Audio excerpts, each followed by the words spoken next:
A Brush With is sponsored by Bloomberg Connects, the arts and culture app. Created by Bloomberg Philanthropies, Bloomberg Connects lets you access museums, galleries and cultural spaces around the world on demand. Download the app to access digital guides and explore a variety of content.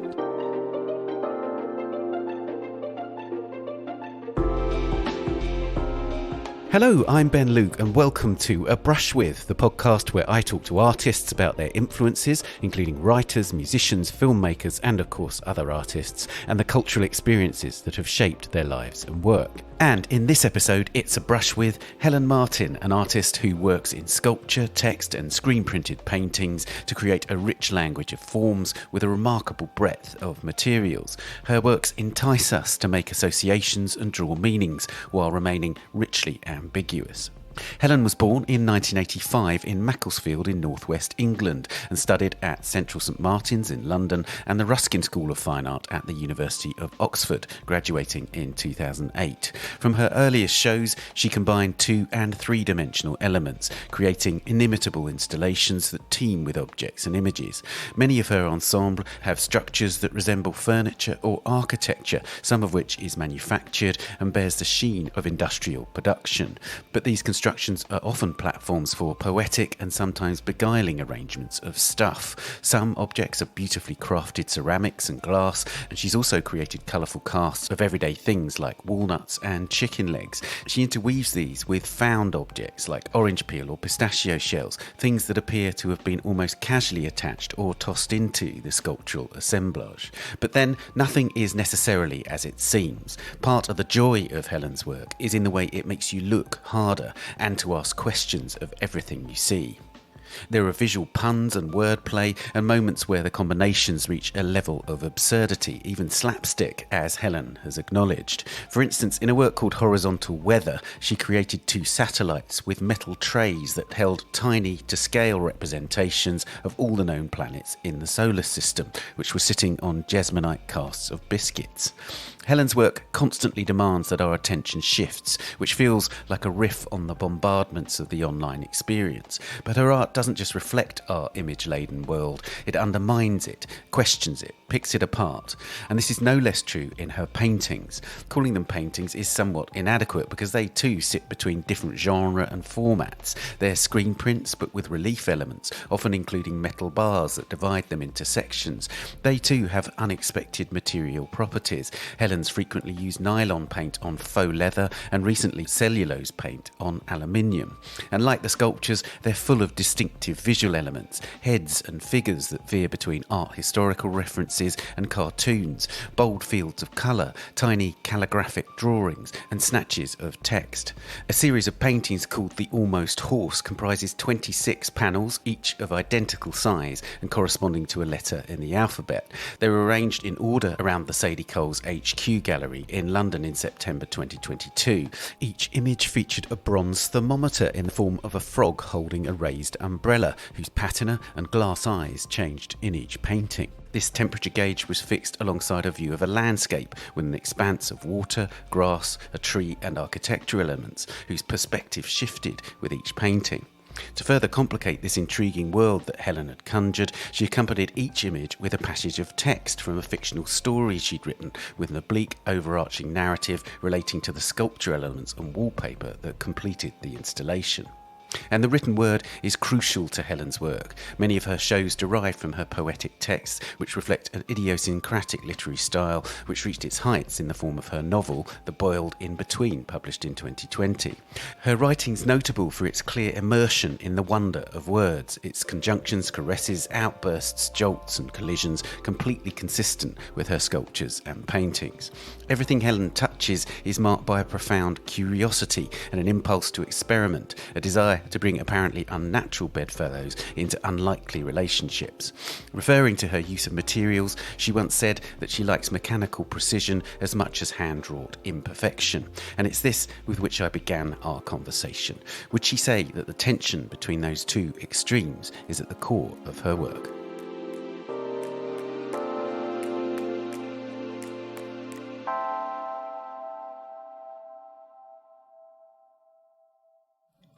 I think I have a sort of love-hate relationship with material, and every time I begin a new process, it's a kind of polarizing sense of both writing a love letter, but also beginning with a sense of brutalizing. So, the idea that I both make stuff myself in the studio, but also engage many different people in terms of fabrication. My relationship to material is always putting on a different kind of hat in terms of communication. So I'm both very hand-wrought in analog processing, as exploring things in the studio with clay or casting or hand painting, and then also working with highly specialized fabricators who are incredibly skilled with regards to process or can facilitate much greater demands on engineering just by virtue of the mechanical processes that they are set up to use. So that kind of binary existence of substance that is both very highly wrought and sophisticated, or also looks like it is stuck together with spit, and kind of combining those two different types of adjectival making is really fascinating for me, because you can begin to introduce layers of perversion or unexpected error that become productive and fruitful. So that kind of generative experience of asking substance to behave for you all the time, and whether it behaves with its conventional meaning or its conventional recognizability in terms of what we're used to seeing when we look at process, or it behaves completely differently and there is a comedy or sort of slapstick inversion to its use value. And I think that conflation of two different types of productivity can really shift the outlines of recognizability of something, and we see new meaning, like quite literally new language appears. You'd use the term love letter there, and also this idea of slapstick. One of the things that I see in your work, and it seems to me really present in both the viewer's experience and it seems to me you're making, is there's an element of delight involved. And I sense it with your writing too. There's a delight in bringing words together and seeing what they can do, that kind of experimental kind of impulse, if you like. I think there is absolutely a joy in making, and whether that joy is a kind of instant sort of brick on the head moment of true satisfaction, or if it is something that is much more drawn out through various levels of difficulty and antagonism with something that you're putting together. It's too obvious, it's too difficult, it falls apart, it doesn't balance. And then that moment of sort of material ecstasy when something, whether it's by virtue of intuition or you've kind of like forced a conceptual framework for something, it works, it looks good, it behaves.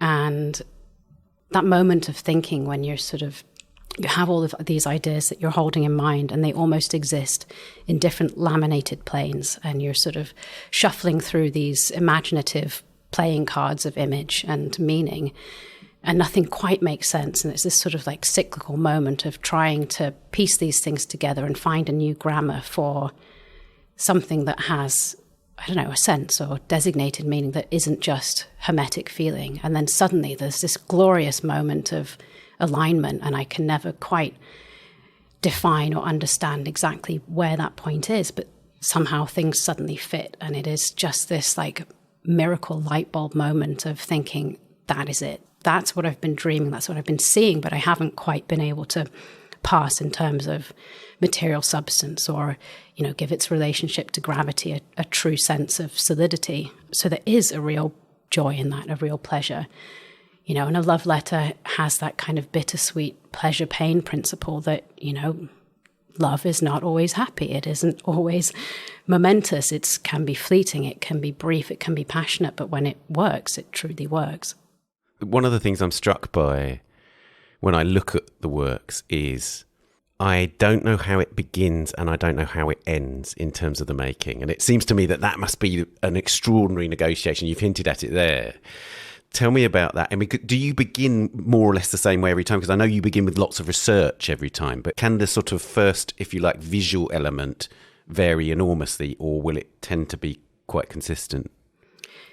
It usually begins in quite a similar way. I have an enormous image bank of all kinds of images from many different sources, images I've taken myself, images that I find online, incidental moments that I come across in the street, and more often than not, some kind of like tiny moment of, I don't know, an image-based principle is the trigger for thinking about what a work is. And then I kind of build this sort of staggering momentum of thinking, whereby maybe I've seen a sentence in a book or some kind of like little small theoretical envelope that might begin to hold all of these things together. And it is a sense of sort of setting out a fence, if you like, and within those fence you're kind of just chucking things over it, and nothing's quite ordered. Everything's sort of like sitting in this nested mess, but it's contained. You know, there is a sort of beginning logic, and then that logic suddenly begins to take shape and form, and that form has a clarity, whether at that point it is a kind of self-contained clarity, and maybe you can't even begin in language to describe what it is. You know, say I'm looking at, I don't know, the image of a sheep, and I suddenly decide I'm going to read about ancient agriculture, or I'm going to read about wool, or I'm going to read about the production of jumpers in Northern Australia. Who knows? You know, there is this kind of like tangential method of finding a rhythm and joining the dots. And when the ideas start to come, I both write about them, you know, sort of scribbles in a notebook, and I also begin to draw them out in kind of diagrammatic sketches. And these pen sketches just sort of build in terms of their annotative density, and it's almost like making a map or a floor plan of how a work begins, and whether that is a sort of instructive set of words, like literally a descriptive language, or a description of a process or a certain way I want something to look, describing the seams. And then I work very closely with the technical director of my studio, who's incredibly fluent with CAD drawing and Rhino, and he begins to translate from my very analog sketches and SketchUp drawings a more fully formed idea of what a work is. It's a long process of agglomeration, but before anything is even made, there is a kind of like murderous example very closely of what it might look like. And I remember showing this to a friend once, and he was like, "You've absolutely murdered all substance. There is no pleasure in this. Like, it's so didactic.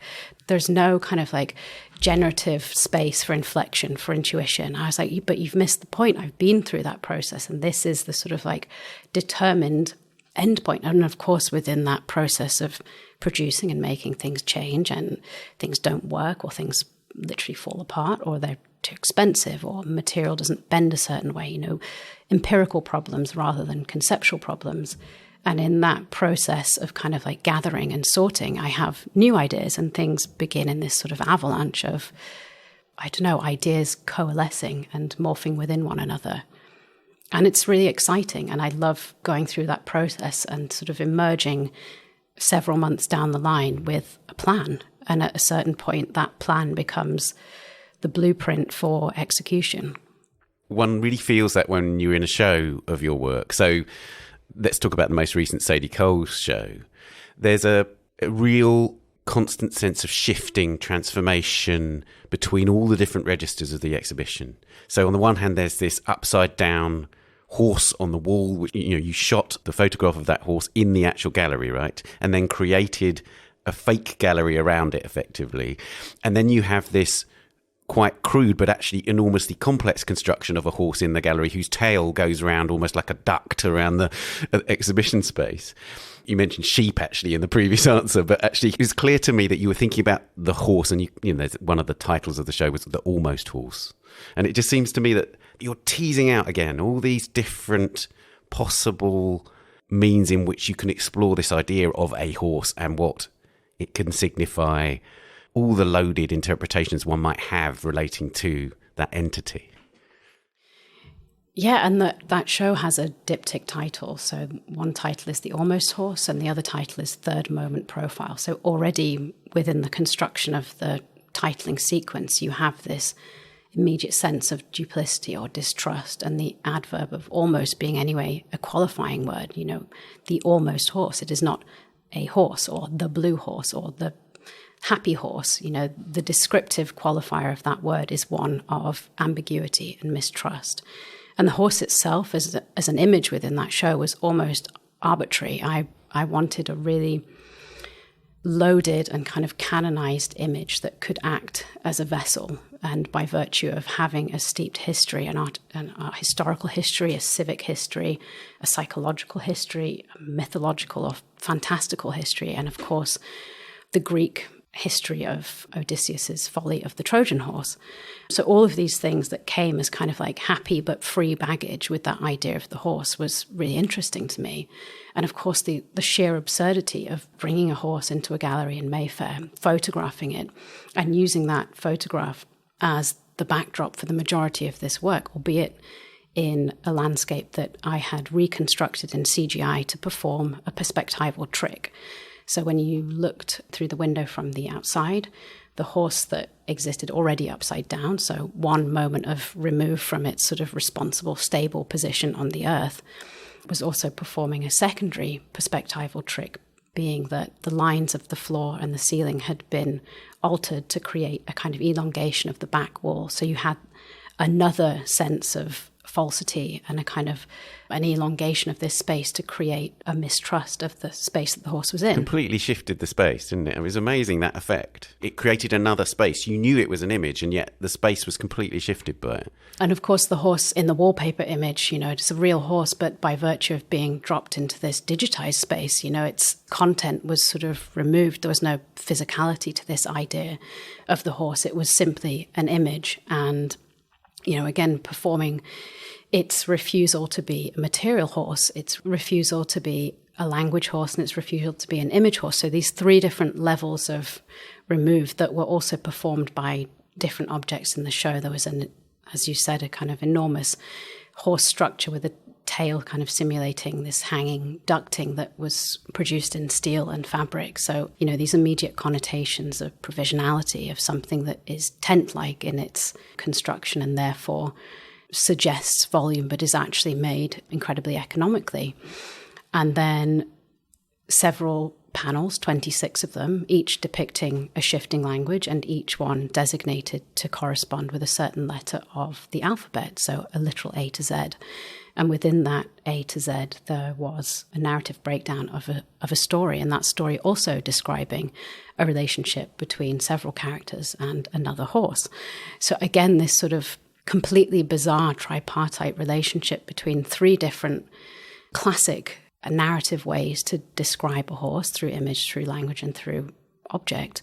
But each time that description of the horse failing to actually mutate and produce the literal objective horse. So, the exhibition itself was a folly. And of course, beginning with that umbrella proposition of distrust, that it gave beautiful metaphorical possibilities for chance and for, a new relationship in terms of seeing for the viewer. And then the second title of the show, the third moment profile, is taken from physics terminology. And I worked with some engineers on the structure of the large horse, figuring out, quite literally the nuts and bolts of its fabrication, how heavy it would be, how much the material might deflect, whether it would fall over, where our points of suspension needed to be, all the kind of like technical queries of understanding putting a large sculpture into public space. And through that process, I learned an enormous amount about engineering, albeit a sort of like dummy, sanitized user version. And the moment profile was something that recurred over and over again with regards to the stability of the steel rod that we were using. And the moment profile was the degree of deflection that a certain weight would exert on a straight line of that material. And if the moment profile was too large, the structure would be too bendy. It would curve too much. It would sag. And I just thought, what an exquisite kind of description for language, this emotional weight of this project, this proposition to describe the impossible horse was inflecting this, difficulty on the substance and meaning it would not behave with the rigor with which it was intended. So that became a sort of second remove of slippage for conceptually describing what this show was about. One thing I felt in that show, and I feel with all your work actually, is the role of drawing and how wonderfully elastic it is through the show. You talked about a plan effectively, but there are moments of actual drawing very clearly visible on the panel works. And then, of course, the constructed horses, you can see that it's a drawn structure effectively through the steel rods. Would you say that drawing underpins everything that you do, even those very sculptural elements, it seems to me, are kind of like drawing in space. Yeah, it's funny. I guess I've never thought about drawing as an underpinning mechanism, but absolutely it is. And I suppose I think of drawing or illustrating in descriptive terms what I do in a similar way to how I think about language. And these things are very elemental building blocks for beginning to describe something that you might be able to see in your mind's eye, and trying to find a path for making that visible to an external audience, even if that's also making that visible for yourself. And I love diagrams, and I don't always understand them. I have a very perverse relationship to technical drawings, for instance. It takes me a very long time to understand them, and I have this habit to sort of pretend that I understand mathematical concepts or architectural projections or elevations. And oftentimes I'm nodding along, and I have no idea what I'm looking at. And I am very good at imagining space, but I'm very bad at drawing that and kind of projecting what I can see onto paper. So in a way, when I am making drawings that are the beginning or starting point for an exhibition or a piece of work, they oftentimes look like scribbles. And that can be both frustrating for me, but also, that byproduct of inefficiency is quite useful, because it means that you don't immediately calcify what you're looking at. And by virtue of having an immediate clarity, it doesn't get lost or dismissed because it's too resolved. And, accidentally badly drawing something with a poor dimensionality means that perhaps you add on some extra faces or a new roof, for instance, and that becomes a new mode of translation for somebody who might be talking me through this and helping me conceive it in digital space. And we find new versions of it, new looks, new ways for it to exist. And I feel like within the practice as a whole, I do so many different kinds of drawing. I make quick watercolors. I make incredibly slow pencil drawings using a dental microscope. I make drawings that are facilitators of ideas. I make drawings that need to be more well-behaved and sanitized in order to communicate objectively to somebody who is used to looking at engineering drawings. And I make drawings that sort of diagram intent for language or intent for critical writing. So there are many different kinds of drawings, and those things sort of coalesce as a whole. And I'm really in general interested in the point at which diagrammatic clarity, and whether that is a vector line or a symbol or the sign on a weather chart, becomes wilted by a kind of collaged abstraction. And maybe that is like simply having too many ideas and not understanding how to process them, or realizing that actually a diagram is useful sometimes and it's nice to signify its speed in the same way that a billboard might, but it's also interesting to muddle and confuse and obfuscate. And those things can work nicely in tandem, but they can also be very difficult to keep track of.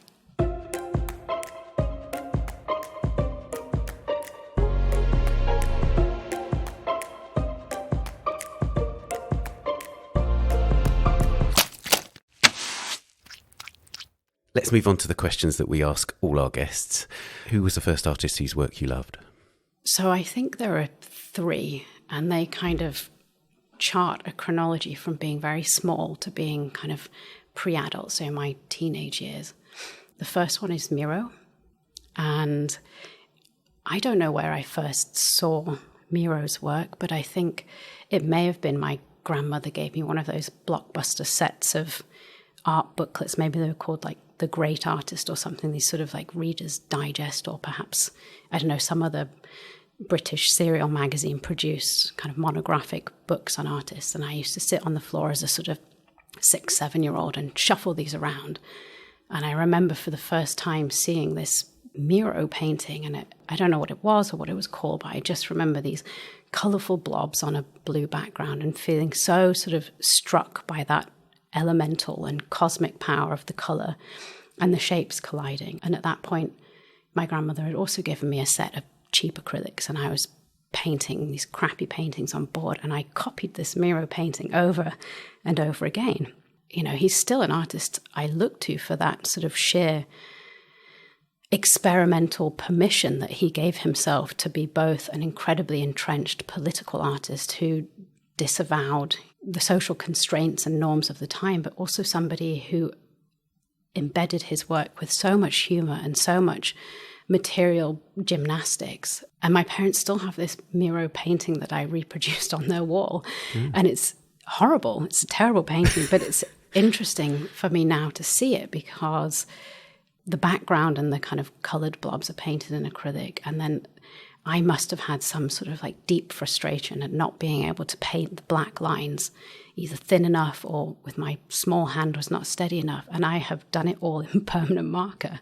So the permanent marker has this weird kind of purple iridescence that stands out against the grain of the cheap acrylic. And I suppose maybe there's something of my fascination of the vector line in looking back at that with both horror and also pleasure in the sheer kind of like crassness of its execution. And then moving on to my sort of 10 to 13-year-old self, I lived in Pennsylvania for that time in the US as a kid. And we lived very near to a place called Chad's Ford, which was where the Wyeth family lived. So the Wyeth family, N.C. Andrew and Jamie Wyeth, is sort of like great American tradition of painters. And these painters were mythic. In my school in art class, for instance, and we always taught about them. And I was particularly drawn to the incredible sort of draftsman-like quality of the work and just this amazing execution of light and space, but crossed with this very odd, almost mythological sense of storytelling within the work and these weird constructions of space that might look like the natural world or, an island or the forest. So these sort of classic tropes of setting the space to tell a story and then populated by these weird figurative stand-ins that, in my mind became ciphers for all these other wild narrative excesses. And again, I used to copy these paintings over and over again. And then the third artist I think I truly loved when I was a bit older, in my sort of, 16, 17, 18, was Rauschenberg. Again, somebody I still love today for this incredible freedom that he gave his sort of authorial spirit to make things and produce images without fear, without constraint. In Rauschenberg, there is that wonderful materiality that I sense in your work, that sort of no-holds-barred experimental approach to the space of the rectangle, the canvas, breaking it up, exploding it. And it seems to me you're constantly exploding your territory. Is that fair? I take that as a compliment. I think what is also great about Rauschenberg's work is this unapologetic irony when something becomes too kitsch or, the painterly drip is so overwrought that it becomes like tautology. It is a constructed example of error. And in that sense of producing the drip, there is a cheesiness because it has been, it's been forced. The hand has been forced. So the authorial intent is false.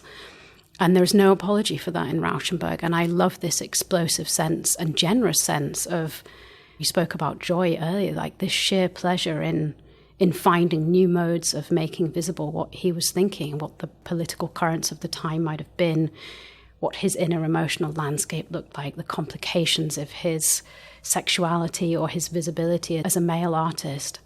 And, I still find that fascinating. Which historical artist do you turn to the most today? I'm almost ashamed of this one because I feel like in our current mode, it's a problematic answer, but I can't help myself. And I am a devoted Kippenberger fan. I have a sort of special space on my bookshelf that occupies approximately 1.5 meters of Kippenberger books. And I'm so blown away every time by this mode of excess that he inhabited in both life and work. This kind of inflationary aesthetic that on the surface shows no respect to the artistic systems of the time, no sense of shame, no sense of fear, but also as a kind of abandonment of critical judgment. And, his permission to fail and his permission to enrage and insult You know, he had the position to do that as a white male artist operating in Cologne, but I still find this incredible combination of linguistic excess and material excess fascinating, because ultimately what it boils down to is a perversely and paradoxically streamlined language where almost every Kippenberger you look at, there is some moment of true genius that you can take away. And, you know, just a fractional moment of a Kippenberger is like a whole narrative essay of productivity, you know, and his work often looks like it operates under the guise of a sort of social or studio-based shambles, but actually it's so precise. His Peter artworks, for instance, these incredible constructions of chance and personal biography, and this kind of anthropomorphizing of substance whereby you give multiple sculptures the same name and ask them to behave in this very strange and sort of flirtatious narrative circle, but also, you know, using the word Peter as a sort of linguistic stand-in whereby Peter becomes a sort of placeholder morpheme.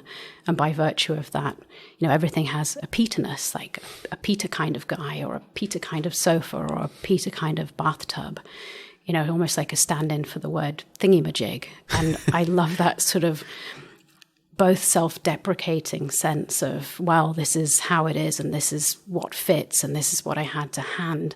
And then this incredible a surety of that provisionality, which makes, you know, the visible glue seam or the crappily cut piece of wood become authentic and meant, you know, and that sort of declarative sense of, yes, this is what it was supposed to look like, even if quite clearly the biographical narrative suggests otherwise. Nothing is out of bounds with Kippenberger, and every moment is a moment of experimentation, and an experimentation that is pushed to the ultimate point of breaking. And sometimes it does break and it's offensive and horrible, and other times it doesn't, and it encapsulates this mood of exuberance that is marvelous to behold. I want to ask about the way that you use historical artists' imagery in your work. One of the most obvious examples for me is there's a work called All Mother after James Ensor, in which you use Ensor's My Dead Aunt, or an image from, you know, based upon that.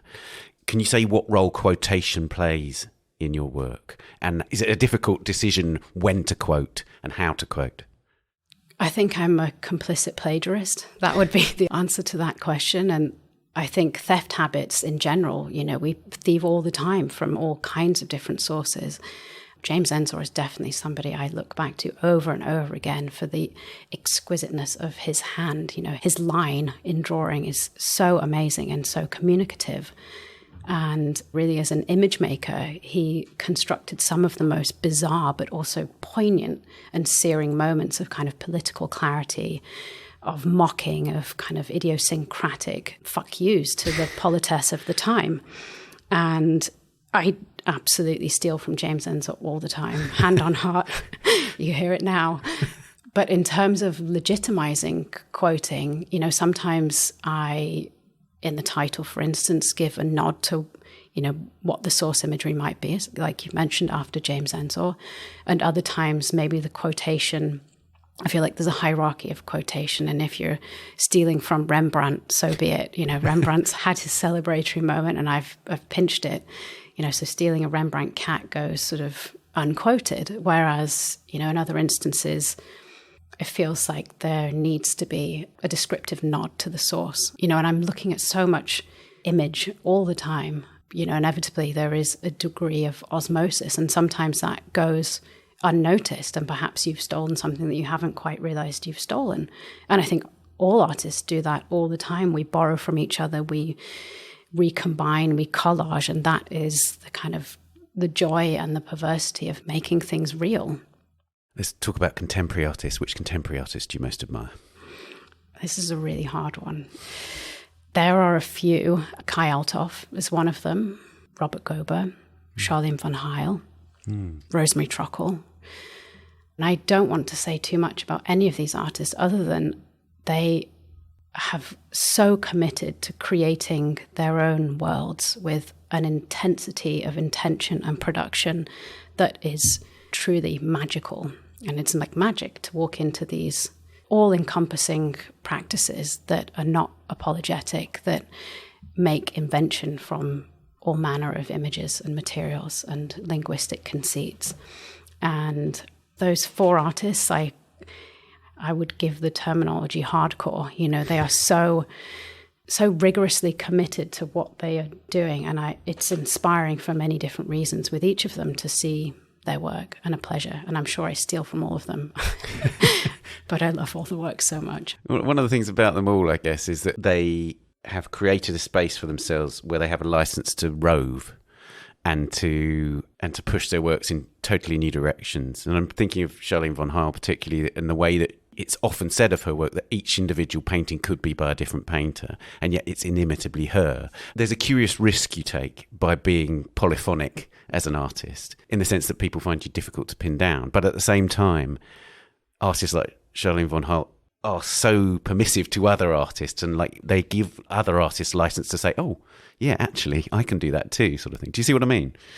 Yeah, and I think her articulacy, both in terms of what she makes, but also how she speaks or writes about her work, is almost unparalleled. It's shocking to me how smart she can be in all different modes. You know, it's funny because I actually would instantly recognize a Charline von Heyl. I've never really imagined that you would conceive of looking at that work as looking at multiple different practices, but I can understand having this different route for production whereby the different kinds of speed or time you invest in a certain mode of mark making can create very different final appearances, you know. And what she gives herself and other people permission to do is use surrogates, this kind of surrogate practice of needing a certain type of color or a certain type of form in an artwork and connecting that immediately with some sort of symbolic value in our domestic world, something we recognize, maybe a pair of breasts, a bell, a bottle of milk,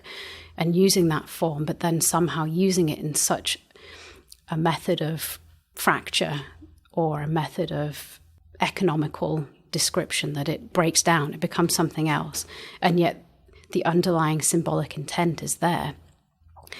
You know, and she is an incredible constructor of images, whether those images are belied by an initial sense of abstraction. I feel like there is always this sort of deep communicative potential and deep narrative potential for analogy or metaphor that is also steeped in an incredible knowledge of art history or craft or theory. As we speak, there is a show of Hervé Telemach, the great painter who sadly died very soon after the show opened, and you designed the layout for that show. Tell me about that experience, because it must have been profound. Oh, Hervé was a magician. You know, visiting him in his studio was quite literally the epitome of being a kid in a sweet shop and really just wandering around this magical enclosed space where he clearly spends so much time and energy investing in a practice that he has been working on for 80 odd years. And I didn't know Hervé's work until about 6 or so years ago when our work was hung side by side in a group show.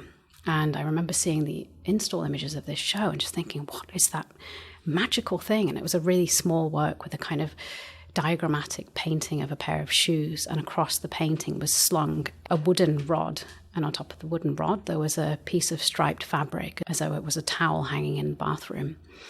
And it was a very small and kind of crudely constructed work, and I just thought it was so eminently beautiful. And then I kind of promptly forgot about the work, and I was invited when Hervé had his show at the Serpentine to write a text for that catalogue, which I did, and I really spent a lot of time, you know, reading around the work, looking at the work. And eventually the Serpentine show travelled to the Aspen Art Museum, and I was asked by a series of happenstance and chance to do the exhibition design. And the museum is quite big, but also divided very succinctly into 3 rooms of differing sizes. And Hervé gave me free rein to work on this exhibition design and come up with a concept that would hold the work. And together with Joseph Constable, we put together a checklist of all the different works. And the main impetus behind the exhibition design was to produce several different vernacular structures that could work in terms of presenting various different apertures that would allow paintings or groups of sculptures to be seen both in isolated spaces, but also when looking from afar or looking from unexpected perspectives, that you would see all of these works by virtue of introducing windows or doors or strange cutouts into the spaces. You would see these works laminated together in the same pictorial plane. And the show is called A Hopscotch of the Mind. And I think that intentional flurry and sort of gymnastic ability to move between image and language and content and politics and context and geography and artistic quotation is something that Ervin does with such speed and such ability, and it's integral to the work. So I created these 3 different architectural structures, one that kind of mimicked the half-finished house or barn type structure, another one that was a set of exploded walls that almost mimicked the provisionality of a tent or another sort of string-based series of architectures, and a third in the smallest room that enacted cubicles, so sort of office-based cubicles that, you know, inherently speak about the speed of capital power, of spatial containment, of bodies going to work every day and becoming part of a system. You know, so we designed these 3 different spaces in which all the work could be seen together. And when you're doing that, when you're working with another artist's work, can you apply the same sort of principles that you apply to your own work in terms of the design? Are you working with it almost as a sort of a form of your own work, or do you have to kind of separate that side of you out from it in a certain sense? I mean, it's strange. I've never done it before. And in a way, there was this enormous relief that the ideas in this show were not my ideas and the author of the work was not me. And I could almost sit back in this relaxed position and think, this work is incredible, and I am so lucky and privileged to spend time around it and handling it and morphing it into new relationships. And I feel like Ervin, anyway, we share many similarities in terms of, you know, what our starting points might be or our kind of cultural inflections with regard to the language that we're interested in, or the strangeness of using materials that are unexpected within paintings or within sculptural appendages or structures. So there was that kind of inherent sense of communality in terms of looking, but equally we are from entirely different geographies, different ages, different linguistic contexts. And there was both a freedom, but also a sort of responsibility. And I'm really proud of that show because the work is so varied and so exquisite. And we have, you know, almost 60 works from a kind of cross-pollinated time period from the early 50s to present day. And it is both so contemporary, and contemporary in the sense of quite literally its aesthetic, how it looks. It looks like it was made yesterday, a few months ago, a year ago, and yet its political and connective register to social morality or tension is so vibrant.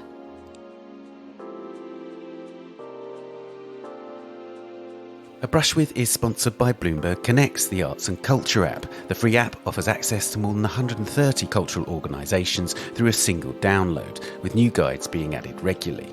Bloomberg Connects has a growing contingent of guides to European institutions, including Luma Arles in France and the Eye Film Museum and Rembrandt House Museum in Amsterdam, as well as dozens of museums, galleries and foundations across the UK and US. As you've heard, Helen Marten has co-curated an exhibition of the work of Ervin Telemach at the Aspen Art Museum in Colorado. If you download Bloomberg Connects, you'll find a digital guide to the museum with an in-depth feature on that show. This includes interviews with Helen about her designs for the exhibition and her wider thoughts about co-curating it with Joseph Constable. You can also find an archive of past shows and details of the museum's forthcoming programme. To explore digital guides to all the partnering institutions, download the app today. It's available from the App Store and Google Play, and you can keep up to date by following Bloomberg Connects on Facebook, Twitter and Instagram. What do you have pinned to your studio wall? I try and keep very little pinned to the studio wall, other than very responsibly descriptive packs of ideas for work. So we have kind of magnetic strips and various magnetic hooks on which hang clipboards and dumped files of all kinds. So whether that is text or drawings, things just kind of coupled together in kind of project packs. And in terms of sort of fleeting scraps or intimate scraps of daily stuff, I have almost nothing. I think I have a postcard by Vuillard of some beautiful checked fabric, and that's about it. I always worry that you pin things on your wall, and by virtue of a negative kind of process of osmosis, they become incorporated in the work in a way that feels habitual because you've been looking at them all the time, and things lose their freshness or they are calcified in a way that is not generative. Which museum or gallery do you visit the most? So I tend to visit museums and galleries in bursts, and I see everything all at once, and then I don't go for months. The one thing that I do go and see over and over again, and it's almost like a chapel-like pilgrimage, and I go to the Tate Tanks to see a work by Fischli and Weiss, which I believe is untitled. I think it was made sort of 92 to 2000. And it's great because nobody's ever in there, because the work itself is one of the polyurethane carved works that looks like a construction site. So I think people poke their head in and they assume, nope, this is under construction. It's not for me. I won't go in. And, I love anyway the sort of tautological deception that this room has been designed to look like a work under construction, and this gorgeous pretense that the work is not a work. And I love Fischli and Weiss. I feel like they are so often creating these works as phantoms, whereby things approximate something that looks like it has functionality or use value. And by virtue of its material construction, in this case, this work is carved almost entirely from polyurethane foam, and its sort of simulacra to reality is so perfect, and yet it has this sort of bizarre chalky glaze. So if you're really looking carefully, you can sort of see the softness kind of reveals itself, and it has so many formally exquisite moments by virtue of the fact that the majority of this work is composed on differently sized white plinths. So, almost like an analogue of snow. And of course, you drop anything into snow and it looks beautiful. It's a simply gorgeous landscape. I've seen this work so many times this year. I kind of walk across the river, walk over the bridge, and make a beeline for that work. You can walk in with headphones on, not see anyone, and just sort of stare at it and then move on. And, for me, that is sort of like the sculptural equivalent of going to church. I have no religion other than the white button-down shirt. But seeing that Fischli Weiss moment in the Tate Tanks, if I'm having a bad day, it fills me with pleasure. It's a beautiful work. Which cultural experience changed the way you see the world?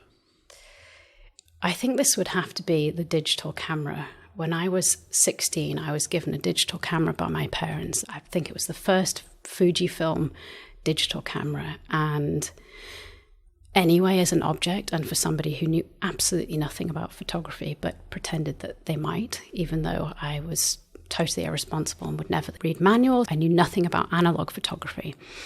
But somehow this digital camera as an object really piqued my interest. And I think retrospectively, I was probably obsessed by its skeuomorphic possibility, the kind of like the violence of that false click that the digital camera produces. It has so much intent. It has so much authorial assurance.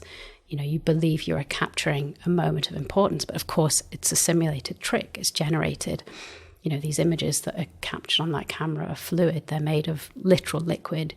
You see them on a screen. They have appeared immediately. And there is a strange sort of underlying violence to that possibility for such quick capture. And I also loved, again, the sort of skeuomorphic strangeness of this rubber grip that was textured like leather.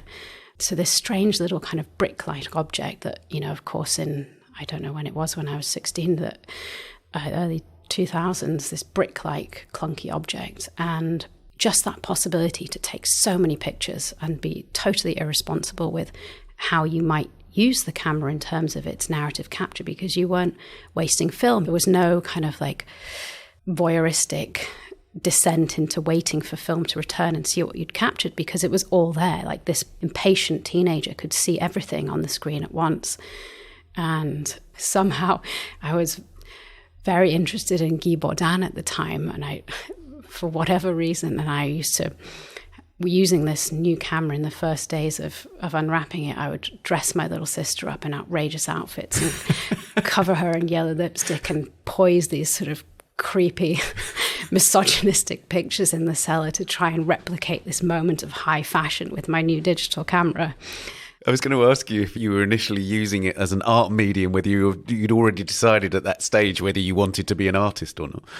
You know, it's probably incredibly embarrassing, but I am sure at a certain point I was also subscribing to fashion magazines. I used to get Pop and ID, and I remember taking these photographs, and I'm pretty sure I have a memory of sending them to Pop magazine. You know, these photographs of my sister in our cellar or something like that, under the guise of imagining that this is what contemporary image making looked like. That's wonderful. Which writers or poets do you return to the most? Oh, I think this is the hardest question, because I think this is the territory that I'm most inspired by. But there are certain few writers that I return to over and over again. And when I'm lost, these are moments of realignment. And one of those, a kind of architectural pair, would be Robert Venturi and Denise Scott Brown, whose book, along with Stephen Eisenhower, Learning from Las Vegas, truly changed my life. All three of them write with such exquisite articulacy about the material world and our relationships to an architecture whose elemental qualities become both symbol and image, and how we relate to them, how they have a responsibility to gravity, how we narrate time and speed and access into built environment. Do you go to the Sainsbury wing at the National Gallery, which is their sort of most prominent building in the UK, I guess? Do you have a sort of similarly reverent relationship to that building, or is it their writing and their texts that actually have greater import for you? I love that building, and I used to visit it all the time as soon as I knew that it was built by them, and try and stare at these different moments, you know, the tooled inscription on the stonework, the facade, the gate making, the various different filigrees of over-the-top ornamental excess, both inside on the lampwork and on the outside of the building. And I'm kind of heartbroken that that building is set for renovation.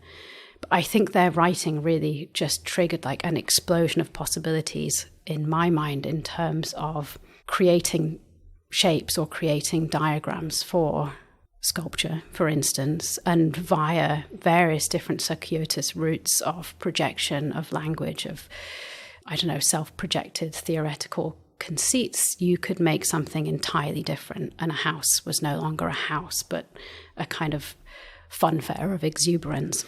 Another writer who continues to blow my mind would be Roland Barthes and his book Mythologies, with its completely bonkers and radical chapters, you know, wine and milk, the Romans in movies, the new citron, saponins and detergents, you know, these absolutely eclectic range of substances taken into almost excruciating sets of semantic probing, whereby, you know, something as ubiquitous as milk, when scrutinized in the context of wine, becomes something other than a nourishing byproduct of the dairy industry. You know, it becomes clouded and difficult and biblical, you know, and wine is ferocious and mercurial and ultimately a psychological imbibement of outrageous newness. And I just think his detail and his grammatical precision and also wildness in terms of examining our domestic life, you know, almost becomes like this Daniel Sperry-esque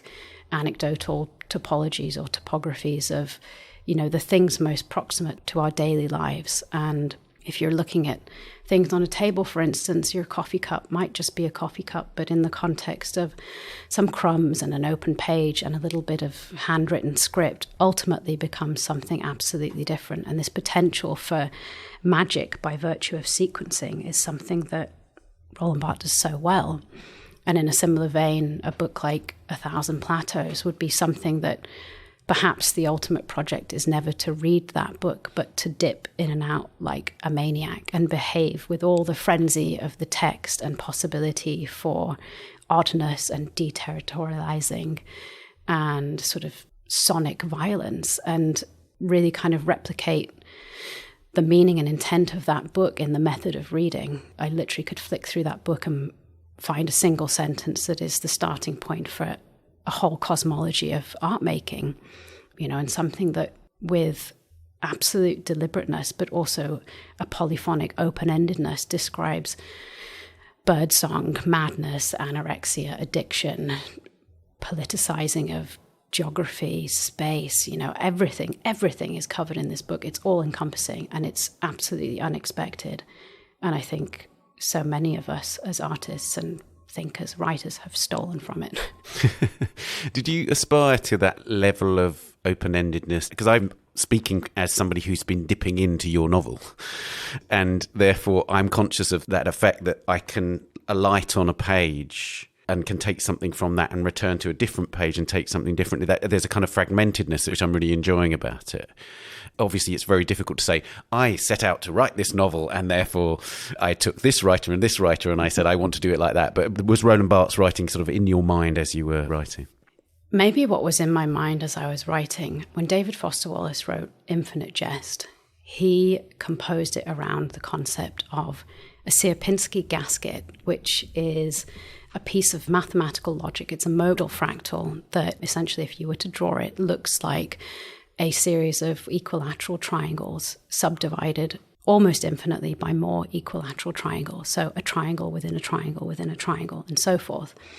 And he set himself the task of replicating within the kind of envelope proposition of his novel all of these different and perhaps completely detached narrative sequences, characters, timescales, settings that could exist independently.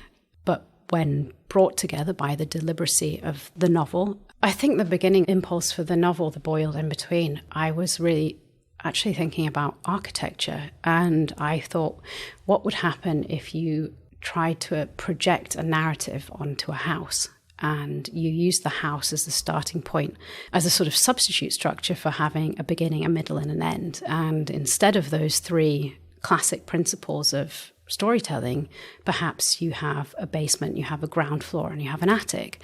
And what it would mean to sort of, in narrative terms, change the order of appearance of these spaces, or change how your body moved through them, or change how the characters moved through them. And in the end, the novel looks nothing like that. It's absolutely not a recognizable blueprint. But what I did have were these two sort of binary characters, what you presume to be a man and what you presume to be a woman.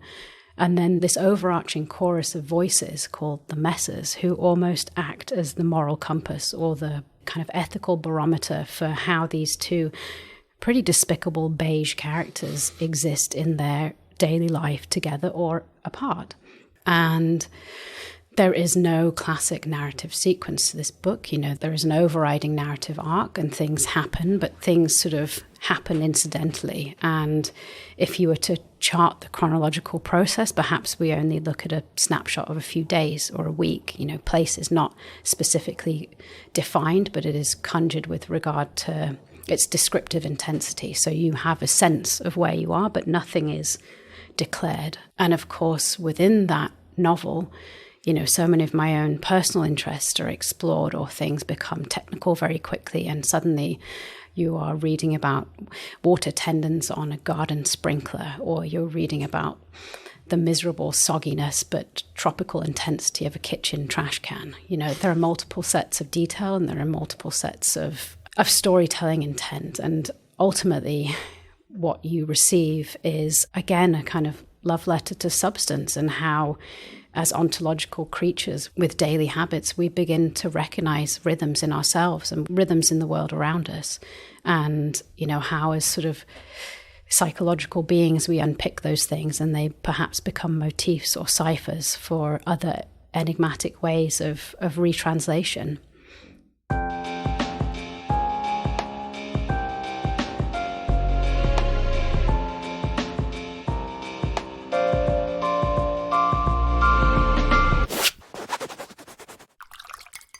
What music or other audio do you listen to while you're working?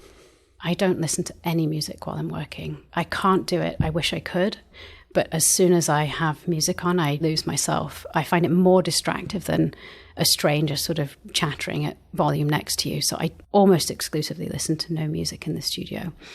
What I do listen to, and I almost exclusively need to be plugged into this, is Audible. I listen to audiobooks, and I binge audiobooks like they're going out of business. I get through hundreds a year, and it's an enormous source of pleasure because I can multitask while listening to them. I can't write while listening to them. I need silence, but I can work on stuff, move around the studio, make molds, pour resin, weld, do whatever whilst listening to an audiobook. And it makes me feel incredibly smug because it feels like I'm being super productive by digesting information, but it just fills me with such a great sense of pleasure listening to them. And it's something I've done since I was a child. I can quite possibly quote the beginning chapters of Pride and Prejudice back to you word for word because I've listened to it so many times.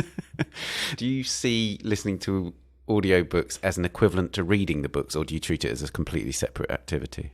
I think it's a separate activity in terms of, it's sort of synaptic entry into your brain is perhaps more fleeting because you're quite simply not reading over and over again the same things. But I absolutely remember audiobooks I've listened to. I just think of it as a very happy alternative to reading a book. Reading a book, you have dedicated a physicality to that process, whereas reading an audiobook, it's mobile, it's lithe, and it allows many different things to function all at once. Is there a particular discipline in your daily working life that you see as an essential ritual? I think when you're an artist, you don't work in the same way that people imagine that word to mean. So I think I probably have a commitment to a very non-rigorized schedule. I work all the time, and I think the only thing that I truly need to facilitate that, and I simply can't function without it, is coffee. And as another sort of like a new thing that I've come to, I do reformer Pilates 3 times a week, and that is rare for me because it has become the one thing, in addition to my work, that I schedule my life around.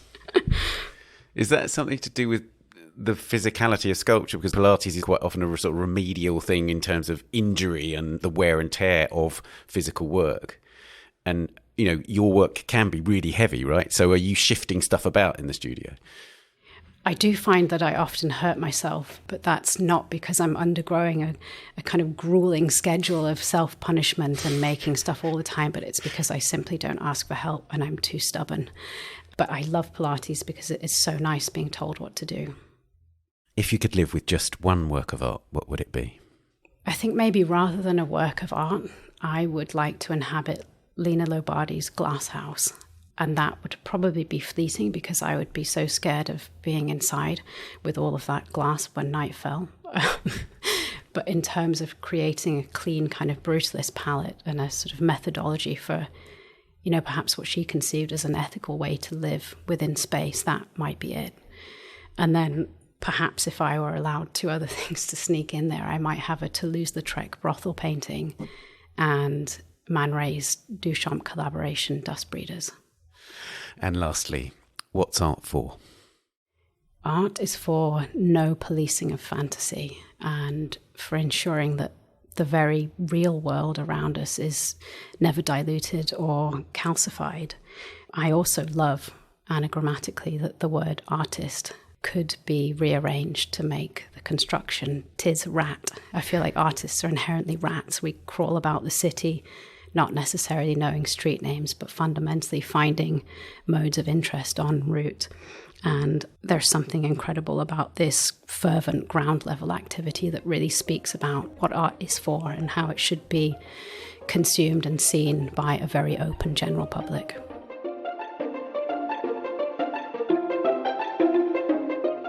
Helen, thank you so much. Thank you, Ben.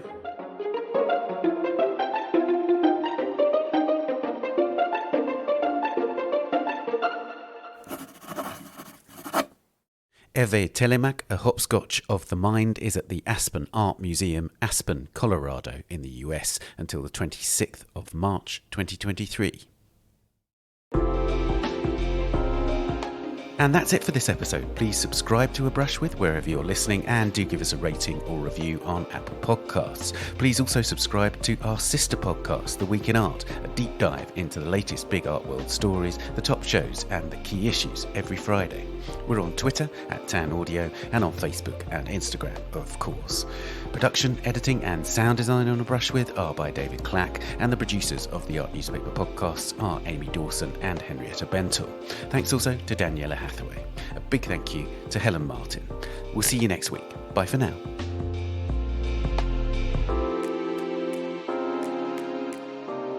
A Brush With is sponsored by Bloomberg Connects. Download Bloomberg Connects today and discover cultural institutions on demand.